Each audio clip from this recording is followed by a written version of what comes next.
Oke, Assalamualaikum warahmatullahi wabarakatuh. Salam sejahtera untuk kita semua. Kembali lagi dengan saya dalam pembahasan di kali ini, yang mana pembahasan kali ini saya akan membahas tentang redundans dan juga denormalisasi. Nah, apa itu? Nah, teman-teman mungkin secara umumnya bisa dicek ya di materi di e-learningnya gitu ya. Ini sedikit, sebenarnya ini sedikit saja dan saya coba untuk jelaskan gitu. Oke, apa itu redundans dan denormalisasi? Dan di dalam istilah kemarin sempat saya juga membahas tentang normalisasi sendiri. Itu sendiri itu seperti apa? Nah, di kali ini mungkin kita akan membahas juga tentang redundans dan dan juga denormalisasi itu seperti apa. Nah, kita tahu bahwa dalam belajar namanya basis data itu kita tahu perlu istilah, kita mengetahui apa itu istilah redundancy itu sendiri. Nah, redundancy itu adalah merupakan duplikasi data yang disimpan secara berulang di beberapa lokasi. Karena disimpannya di beberapa tempat, maka data tersebut dapat menyebabkan ketidakkonsistenan atau istilahnya namanya adalah inkonsistensi. Nah, pada basis data relasional, redundansi tidak bisa dihilangkan sama sekali karena dengan redundansi lah atribut-atribut yang berfungsi sebagai primary key ada keterhubungan antara tabel yang satu dengan yang lain. Ya, kita tahu bahwa dan redundansi itu memang kita tidak sepenuhnya menghilangkan ya. Yang teman-teman harus garis bawahi adalah dari pernyataan ini adalah tidak semuanya kita harus menolkan redundansi itu. Kita tetap perlu harus ada di beberapa atribut meredundansikan atau menyengajakan untuk meredundansi. Tujuannya untuk apa? Tujuannya untuk menghubungkan antara tabel satu dengan yang tabel yang lain. Akan tetapi kita tetap harus meminimal mungkin supaya tidak mengganggu integritas basis datanya. Nah, memang normalisasi itu merupakan upaya untuk mengoptimalkan redundansi tersebut. Ya, kemarin kan teman-teman sempat kita membahas tentang apa itu normalisasi. Maaf, normalisasi seperti apa? Tujuannya untuk apa? Tujuannya itu untuk mengetahui bagaimana kita itu dari data mentah, data yang masih amburadul, kemudian kita normalkan untuk siap untuk kita masukkan ke dalam basis datanya kita itu ya. Akan tetapi tetap ya kita meminimalisir terjadinya redundansi itu supaya terhindar atau mengganggunya integritas basis data. Nah, integritas itu apa? Integritas itu ibaratnya keaslian gitu ya. Nah, ini contohnya nih. Nah, ini ada juga istilah yang namanya istilah denormalisasi merupakan proses pengembalian tabel yang tadinya normal menjadi tidak normal. Tujuannya untuk apa? Untuk meningkatkan performance basis data. Loh gimana toh? Wong sudah normal kok kita coba untuk tidak normalkan kembali. Nah, emang ada beberapa kasus kita perlu tidak normalkan, teman. Tujuannya untuk apa? Ya, meningkatkan performance dari basis data kita. Nah, memang hal ini memang tidak banyak dilakukan gitu ya. Kadang-kadang kala juga dilakukan. Akan tetapi memang kalau misalnya ini dilakukan, berarti ya performa dari basis datamu itu menjadi hal yang sangat bagus pastinya. Sehingga ada beberapa kasus kita perlu sudah normal, dinormalkan lagi gitu ya. Nah, tujuannya untuk itu tadi ya melihat baik benar nggak ini data atau tabel yang kita buat khususnya dalam ngomongin rancangan ya rancangan yang kita buat ini benar-benar layak apa enggak ini nanti untuk kita buat atau kita masukkan atau kita bangun dan basis datanya seperti itu. Nah, ini contoh kasus dari redundansi itu ya, teman-teman. Ini misalnya seorang mahasiswa tercatat NIM nama alamat pada tabel mahasiswa. Nama, namun alamat mahasiswa tersebut tercatat juga pada tabel anggota perpustakaan.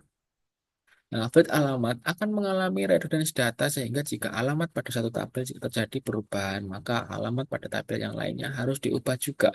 Jika tidak diubah, maka akan terjadi inkonsistensi data. Nah, ini memang nih, teman-teman. Makanya kenapa ini kayak hal-hal seperti ini itu perlu kita perhatikan. Apalagi mahasiswa adalah dia itu juga sebagai anggota. Nah, baiknya seperti apa? Apakah kita perlu menulis semua alamat gitu ya? Nah, pastinya kan sebagai anggota perpustakaan itu mesti jadi mahasiswa. Nah, mesti dia ada atribut alamatnya. Nah, apakah ini dua-duanya ini perlu kita tulis? Nah, seperti itulah yang adanya normalisasi itu seperti itu, teman-teman gitu. Memperhatikan tab. apa atribut mana yang terhubung atau enggak seperti itu. Kalau memang terhubung ya kita perlu, kemarin kan sempat ya, kalau memang terhubung dan ternyata tidak ada keterkaitan yang dua ini, ya berarti kita harus perlu tabel bantu seperti itu. Tujuannya untuk apa ya? Jika si alamat ini diubah, maka dari mahasiswa diubah, di anggotanya pun secara otomatis juga terubah seperti itu. Kasus dua. Nah, ini pada tabel barang terdapat ID barang. Kemudian pada tabel pembelian dan tabel penjualan juga terdapat ID barang, gitu ya. Hal tersebut dapat menimbulkan redundansi. Oleh karena itu, jika ID barang pada salah satu tabel tidak diperbarui, maka seluruh tabel ID barang juga harus diperbarui. Nah, ini kasus-kasus seperti ini yang perlu kita perhatikan. Jika memang atributnya itu berupa ID atau primary key, maka hal tersebut jika ada keterhubungan antara tabel A dan tabel B, maka tetap kita harus menuliskan semuanya. Akan tetapi statusnya itu yang berbeda. Statusnya bagaimana? Yaitu antara primary key dan juga origin key. Kembali lagi ya di materi sebelumnya itu ya.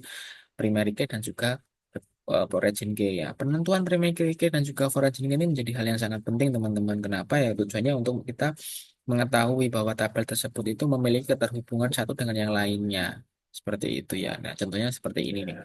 ID barang dan ID barang yang ada di barang dan juga ID barang di tabel pembelian juga harus ada keterhubungan. Tapi akan tetapi ternyata dia juga ditulis di tabel penjualan ID barangnya seperti itu. Oke.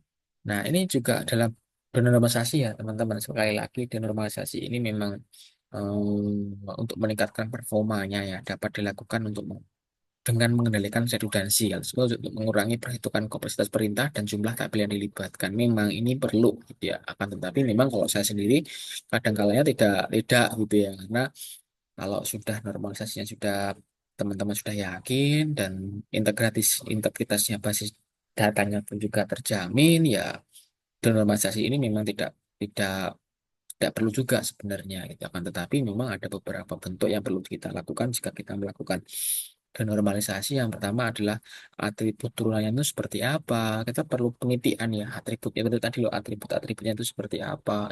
Ini bener nggak nih di tabel barang, ini bener nggak nih di tabel pembelian dan seterusnya. Kemudian atribut yang berlebihan gitu ya. Kadang kalanya kita tidak perlu menulis gitu kayak tadi ya, mahasiswa dan anggota.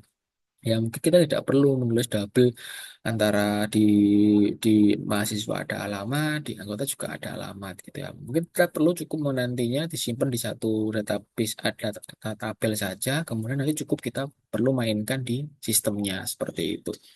Kemudian tabel rekapitulasi, ada tabel semacam tabel mungkin bisa pembantunya lah seperti itu untuk membantu apakah ini benar-benar datanya itu sesuai atau enggak. Oke, mungkin itu sedikit ya teori dari redundansi dan juga denormalisasi. Tapi yang paling penting adalah di redundansi ya. Redundansi ya. Ini memang menjadi sebuah penting. Tujuannya untuk apa? Adalah untuk menghindari pengaruhnya dari integritas datanya seperti itu. Atau kita juga harus perlu juga memperhatikan adanya konsistensi dari datanya seperti itu. Jika data A diubah, maka data B itu diubah. Jika data A dan B itu adanya keterhubungan seperti itu.